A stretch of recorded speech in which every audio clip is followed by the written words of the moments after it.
Bonjour à toutes et à tous, c'est 101% et comme vous pouvez le voir, j'ai une chemise et non pas un t-shirt. C'est parce qu'aujourd'hui on fête quelque chose, mais vous le saurez dans le plateau suivant. Aujourd'hui c'est mercredi, donc on va avoir la critique d'un jeu, la minute du geek, Tokyo Café. Mais on commence avec les news, parce qu'il faut toujours commencer par les news.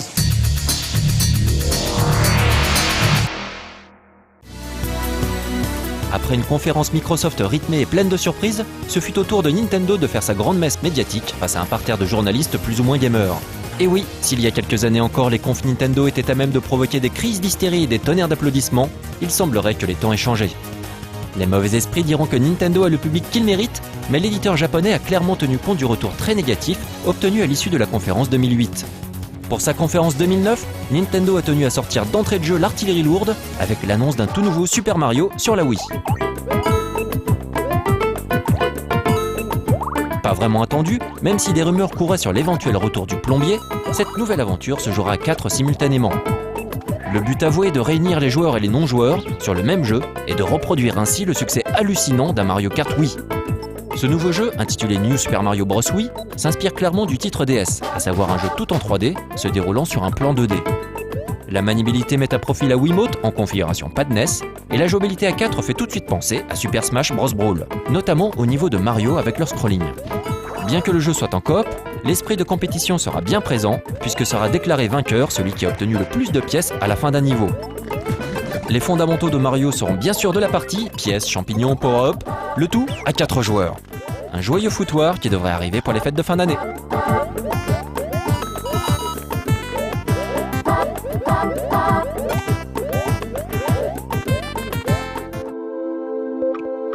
Ce fut ensuite au tour de Wii Fit Plus de faire son show.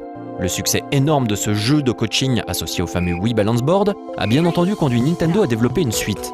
Les sportifs Made in Nintendo pourront désormais régler leur routine d'entraînement comme ils le souhaitent ou choisir des sessions d'une durée déterminée, 20, 30 ou 40 minutes. Plus de 15 mini-jeux seront également ajoutés ainsi que 6 nouveaux entraînements. Il semblerait que l'on puisse même faire du skate et du kung-fu en rythme. L'occasion sans doute de ressortir sa Wii Balance Board remisée dans un placard juste à côté du vélo d'appartement.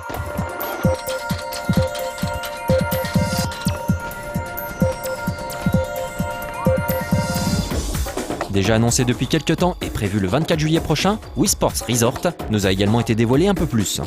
Cette compile de minigames sportifs utilisera ainsi le Wii Motion Plus qui sortira le 12 juin prochain et sera rapidement mise à profit par plusieurs jeux comme Tiger Woods 2010, Grand Chelem Tennis ou encore Virtua Tennis 2009. Plusieurs épreuves de Wii Sports Resort ont été dévoilées à l'occasion de la conférence, comme le tir à l'arc et le basket. Mais on a également pu voir la séquence d'ouverture du jeu, qui permettra de se familiariser immédiatement avec le nouvel accessoire à travers une petite session de chute libre. Jouable à 4, ce titre au cadre bien plus travaillé que celui de Wii Sports, avec l'adjonction de l'environnement constitué par l'île de Wuhu, permettra de s'essayer à une douzaine d'épreuves en tout comme le vélo, le canoë, le ping-pong, l'épée, le jet ski, ainsi de suite. A noter également le retour de 2 épreuves déjà présentes dans Wii Sports, le golf et le bowling, soit les 2 minigames les plus populaires du titre étalon de la console Nintendo.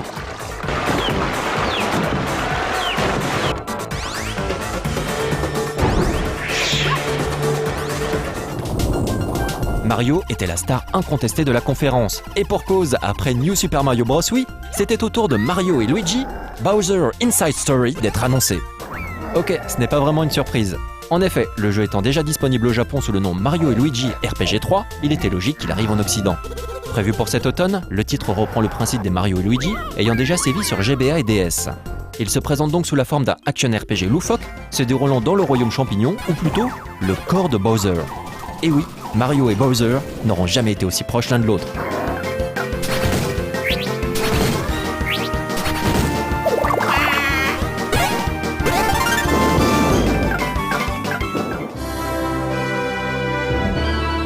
Les fans n'y croyaient plus vraiment, mais la série des Golden Sun, qui avait fait le beau jour de la Game Boy Advance, revient sur DS. Tout en 3D et conservant l'ambiance des premiers épisodes, le rendu graphique de cette nouvelle mouture est tout simplement sublime.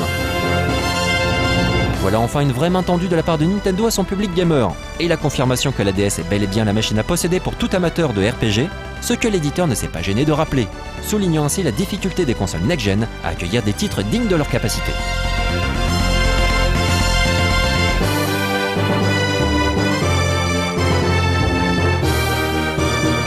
de 41 minutes, Nintendo craque et annonce un grand nombre de titres totalement casual, plus ou moins intéressants, dont James Patterson Women's Murder Club, un truc de mode appelé Style Savvy pour les petites filles, et surtout l'étonnant Cop the Recruit, développé par Ubisoft. Dan Miles, Underground Street Racer.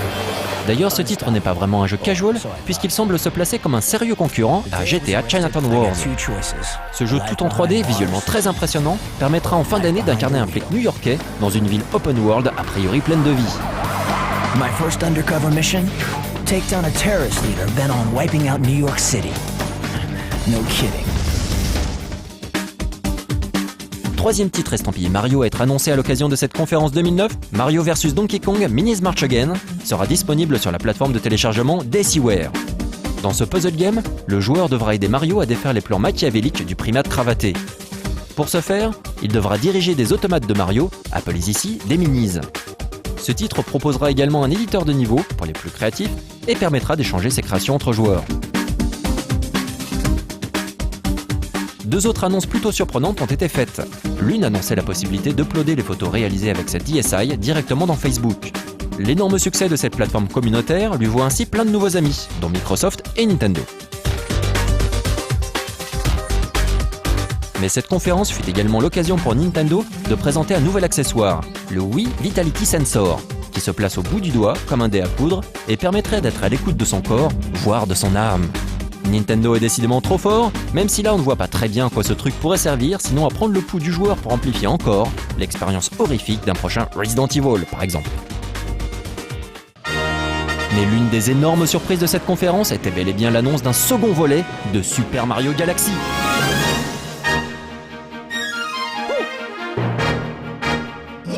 Il est très rare qu'une plateforme de Nintendo accueille deux titres Super Mario. Il s'agit tout bonnement d'une première pour un Mario 3D. L'une des grosses nouveautés de ces titres est bien entendu le grand retour de Yoshi, qui n'est pas un dinosaure comme le précise à tort le communiqué de presse américain, mais un Yoshi tout simplement. Mais pas non plus un dragon d'ailleurs, c'est un Yoshi, point. Bref, Yoshi revient en usant de nouvelles capacités spéciales. Le jeu a l'air encore plus riche, encore plus fou, la gravité reste omniprésente, notre plombier assume toujours son goût pour les déguisements, et il y a fort à parier que le retour de Yoshi amène de nombreux changements au niveau de la façon de jouer. Attaque rodéo, lévitation ou encore lancer de langue, autant d'ajouts au gameplay parfait de Super Mario Galaxy. Reste à savoir si la couleur de Yoshi aura un impact sur le gameplay, comme dans Super Mario World sur Super Nintendo. Question date de sortie, on devra se contenter d'un vague courant 2010.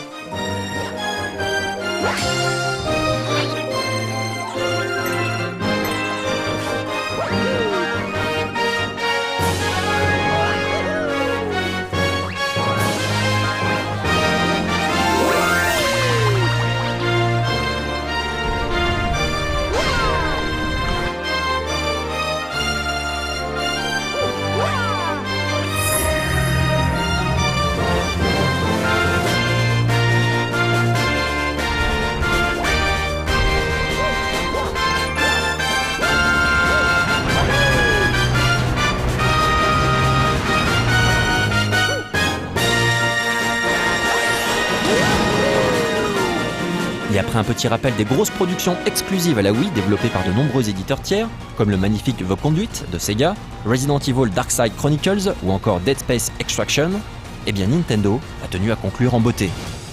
Avec une annonce énorme, gigantissime, celle d'un nouveau Metroid. Cette fois-ci, ce n'est pas Retro Studio qui s'en charge, mais la Team Ninja.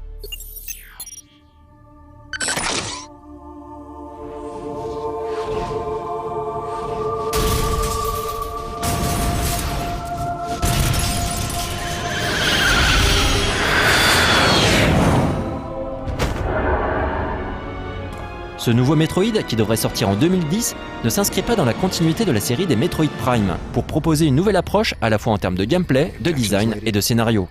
Jugez par vous-même. Son nom, Metroid Other M.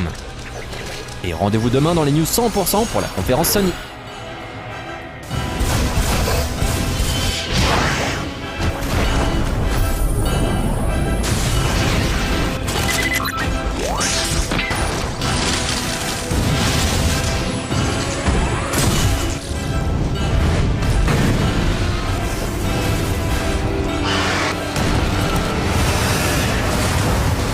Remember me?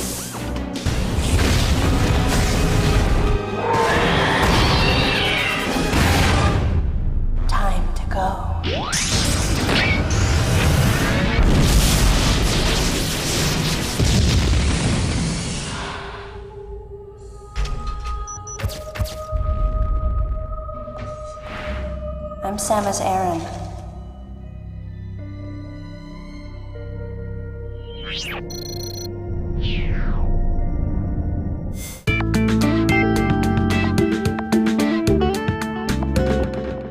Voilà, tout à l'heure je vous ai dit que c'était un 101% un petit peu spécial puisque j'ai une chemise. Eh bien c'est parce que nous fêtons le nouveau fond vert de No Life. D'habitude c'est sur fond blanc.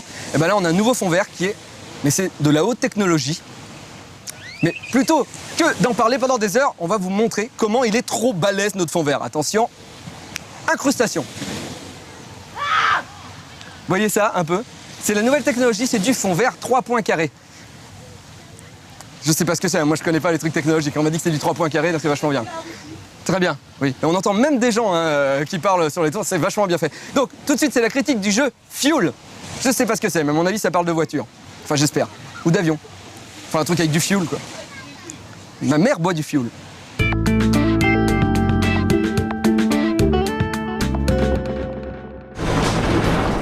Un véhicule élytroyé au-dessus d'une étendue désertique, balayé par une pluie diluvienne. Largué au milieu d'une petite dizaine de compétiteurs dont les moteurs grondent avec une espèce de hargne mécanique contenue, il s'écrase au sol, prêt à mater la concurrence sous les éléments déchaînés. Ce pitch, c'est celui du jeu de course post-apocalyptique Fuel, mais également celui de son développeur, le studio bordelais Asobo. Édité par Codemasters, grand spécialiste du genre, Fuel doit se confronter non seulement au titre des éditeurs concurrents, Microsoft et Electronic Arts en tête, mais également à la concurrence interne des Colin McRae Dirt et autres Race Driver Grid. Un pari difficile à relever pour un studio jusque-là spécialisé dans le jeu sur commande, avec les conversions low-gen de Ratatouille, Wall-E ou encore Garfield 2. Fondé en 2002 par d'anciens employés du studio Callisto, Asobo a donc choisi de se faire un nom en tentant de s'imposer en terre conquise.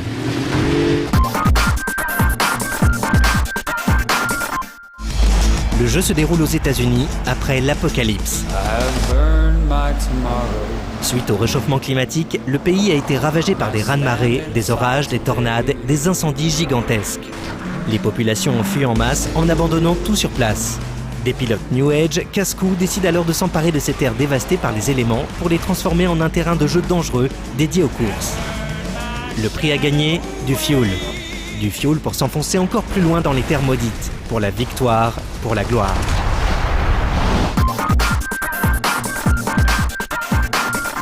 Un pitch original pour un jeu qui ne se contente pas de ce background apocalyptique pour se distinguer de la concurrence, mais l'utilise au contraire afin d'offrir une approche originale. Fuel propose ainsi un système de camps. La carte des US, réalisée à partir de données satellites et dont la superficie dépasse les 14 000 km², est ainsi scindée en une petite vingtaine de zones que l'on découvre au fur et à mesure, comme dans un wargame. Chaque zone comprend un campement à partir duquel il est possible d'accéder aux différentes épreuves du mode carrière, mais également à des défis uniques. Pour accéder à un nouveau campement, il faudra disposer d'un certain nombre d'étoiles, celles-ci s'obtenant en remportant les épreuves du mode carrière. En tout, 216 étoiles peuvent être récoltées, réparties en 72 épreuves multipliées par 3 niveaux de difficulté, débutant, expert ou légende. Certaines épreuves nécessiteront l'achat d'un véhicule particulier, quad, buggy, 4x4, camion, bolide ou moto. Et pour ce faire, il faut avoir en sa possession suffisamment de fuel. Le moteur du jeu, c'est le fuel. Une épreuve gagnée rapporte ainsi une certaine quantité de carburant, toujours la même, et ce, quel que soit le niveau de difficulté choisi, ce qui est assez curieux. Autre particularité, le fait que la notion de podium soit absente. Pour remporter une épreuve, il faut terminer premier. Pas troisième, pas second, premier. Le jeu tire également parti de son cadre Mad Maxien pour proposer 2 approches du jeu. L'une d'elles, classique, permet de choisir ses épreuves via un menu. L'autre, plus originale dans un jeu de course, permet de se balader librement sur le terrain, en mode freeride, pour aller chercher ses épreuves et débloquer tout un tas de bonus. Dispersés dans la nature, des bidons de fuel peuvent être renversés pour gagner quelques litres du précieux carburant. Des camions radars parcourent également la carte et il faudra les toucher afin de faire apparaître sur son GPS des points de vue ou des éléments de customisation visuelle pour son véhicule par exemple.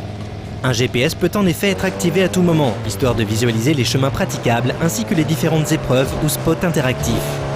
Il est d'ailleurs possible de placer sur la carte des marqueurs de direction ou d'utiliser des héliports pour se déplacer rapidement d'un point à un autre de la carte. Fuel dépasse ainsi les limites du genre pour développer une véritable approche exploration raid. Les épreuves proposées, en mode carrière ou sous la forme de défis, vont ainsi de la course classique avec franchissement de checkpoints à la course raid pouvant durer de 15 à 20 minutes sans parcours délimité par des points de passage obligatoires. Les défis chrono apportent également un petit côté stratégique. Pour atteindre un point précis dans le temps imparti, il sera ainsi possible de choisir le meilleur chemin en suivant un cours d'eau par exemple. Le jeu est libre de foncer tout droit en slalomant à travers les arbres, en dévalant le flanc d'une colline, mais également libre de se tromper pour se retrouver bloqué devant un lac ou coincé au pied d'une montagne. Fuel permet également aux joueurs de customiser visuellement pilote et véhicule, de tracer ses propres parcours ou d'explorer la carte en freeride online. Online, les 15 pilotes connectés les plus proches du joueur seront visibles et à même de lui proposer les courses qu'ils auront eux-mêmes créées.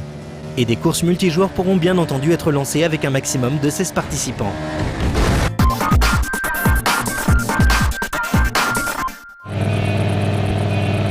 Pour un premier jeu 100% original concocté avec un moteur maison, Fuel s'avère plutôt impressionnant. Il répond en fait à une envie souvent refoulée, résumée par la question suivante « Et si j'essayais de couper par là ?» Une envie habituellement punie d'un out of bounds, aussi définitif que punitif. Mais dans le monde ravagé de Fuel, le hors-piste fait loi. Les routes permettent encore de gagner de la vitesse et sont même conseillées au volant de certains véhicules, mais il est toujours possible de céder à la tentation du raccourci. Cette approche, ainsi que le cadre à la fois post-apocalyptique et nature sauvage du jeu, lui confère une véritable originalité.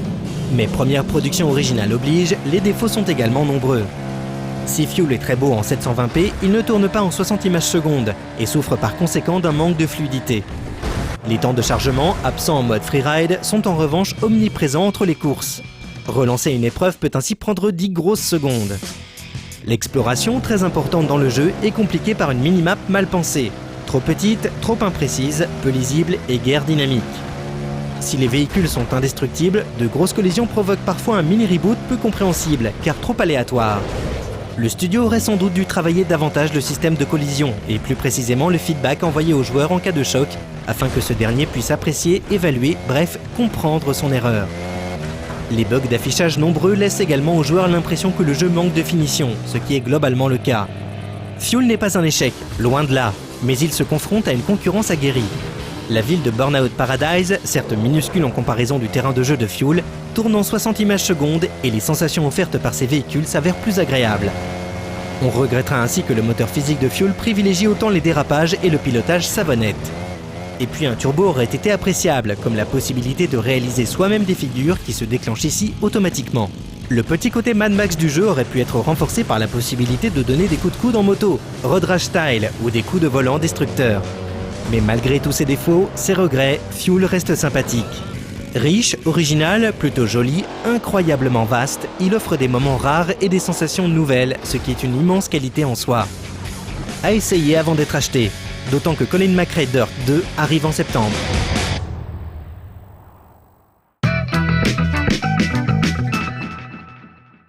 Voilà, maintenant ça va être la Minute du Geek avec Julien Pirou.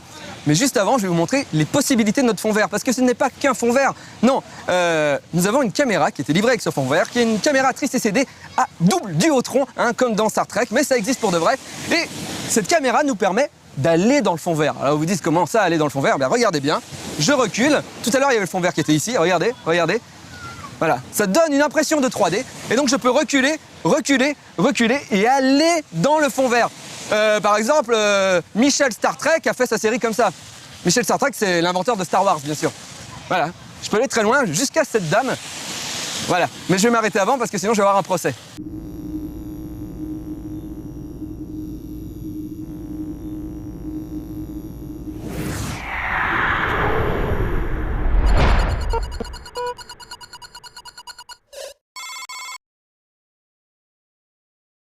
C'est quoi? Quoi? C'est quoi? Quoi? Dans Street Fighter 2? Ouais. Eh bah, moi, j'ai pu jouer avec Shenlong. Bah moi aussi. Shenlong, c'est celui qui a les bras qui s'étirent, c'est ça? Mais non, tu connais rien. Shenlong, c'est le maître de Ryu, quoi. Et de Ken aussi. Et on pouvait le débloquer. Et moi, je l'ai débloqué. Objection! Dans les premières versions en anglais de Street Fighter 2, on trouvait une erreur de traduction rigolote qui eut un impact inattendu sur la série de jeux de baston de Capcom. En effet, lorsque Ryu triomphe d'un adversaire, il lui dit « Tu dois vaincre mon Shoryuken pour espérer me battre ». Mais en chinois, les kanji de Shoryu, le dragon ascendant, se prononcent Shenlong.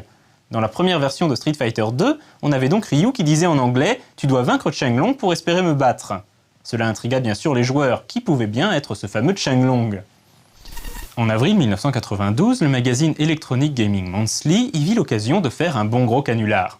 Il clama en effet que Shenlong n'était autre que le maître de Liu et Ken. et qu'on pouvait le débloquer en finissant le jeu avec Ryu, sans se faire toucher une seule fois, et en faisant match nul avec M. Bison, ou Vega si vous préférez les noms originaux japonais, pendant 10 rounds. Alors, clamé EGM, Shenlong apparaissait, éliminait Bison et faisait office de vrai boss de fin du jeu. Shenlong était représenté sur des captures d'écran truquées comme un combattant ressemblant beaucoup à Ryu, mais plus vieux, portant une barbichette et un kimono gris. C'était bien sûr un gros poisson d'avril, mais comme d'autres magazines tout autour du monde commencèrent à le recopier hors contexte, de nombreux joueurs tombèrent dans le panneau et tentèrent désespérément de suivre les instructions irréalisables d'EGM pour débloquer le fameux maître Shenlong. Le canular arriva jusqu'aux oreilles de Capcom, et les développeurs décidèrent de lui faire un clin d'œil au travers du personnage d'Akuma, alias Goki, qui apparaissait dans Super Street Fighter 2 Turbo. Akuma entre en effet en jeu de façon très similaire à la manière dont Shenlong était censé apparaître. Fin 2008, les développeurs de Street Fighter 4 annoncèrent sur leur site que Shenlong serait dans leur jeu. Le maître de Ken et Ryu est bel et bien un personnage caché de SF4. Et même s'il porte son nom officiel, Goken, c'est un vieil homme avec une barbichette et un kimono gris, exactement comme dans le poisson d'avril de GM. Et voilà comment un canular vieux de 17 ans a fini par se réaliser.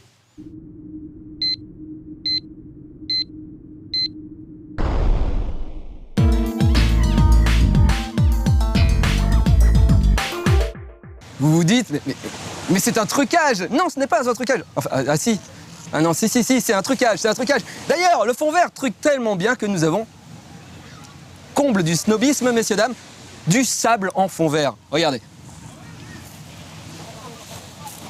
Et on arrive même à avoir du sable fond vert dans les yeux. C'est quand même très très bien. Et d'ailleurs, Tokyo Café maintenant.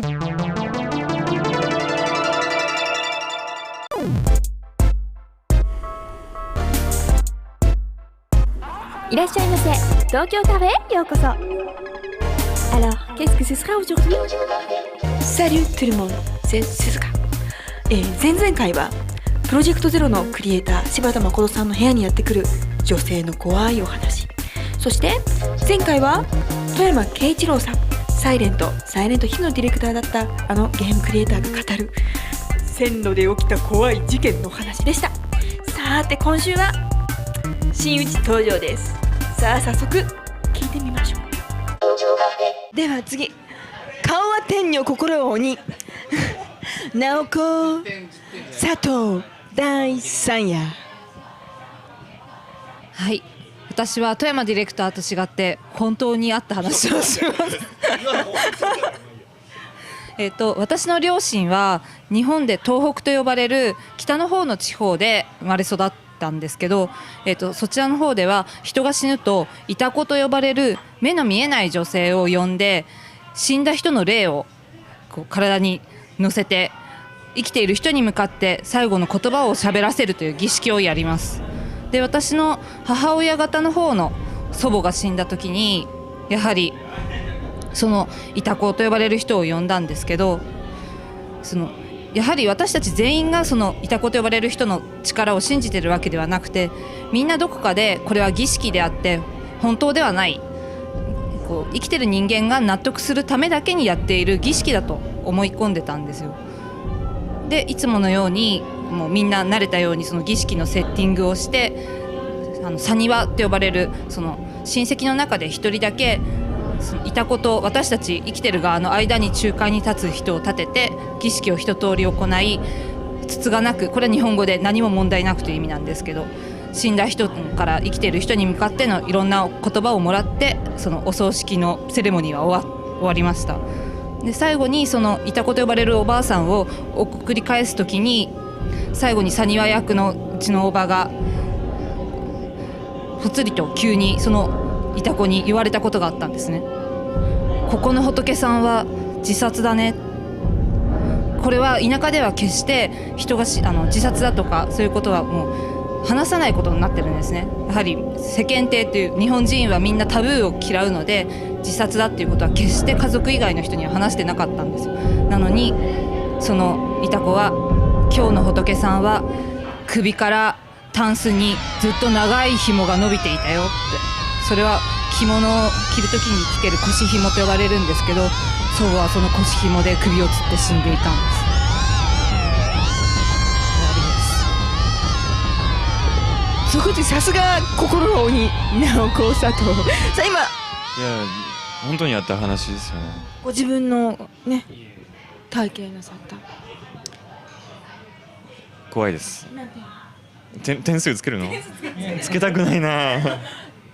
つけらんない殿堂入り10点です。クリストフ今のお話どうでした？怖い、怖い。僕は9点で。かなり上がってきます。さすが直子女子。じゃあ私もちょっと一つ怖い話しようかな。いかがだったですか？やっぱね女性の方がね怖い話語るの上手な気がするんですよ。ということで来週はなんと私の登場です。見逃さないでくださいね。ブレコプブレ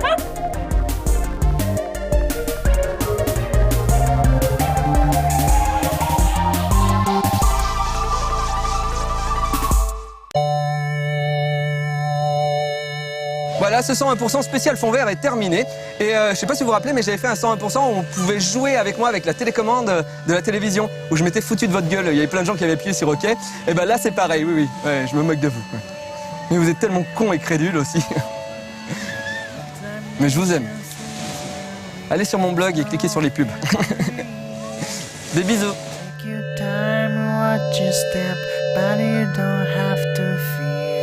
Silver snow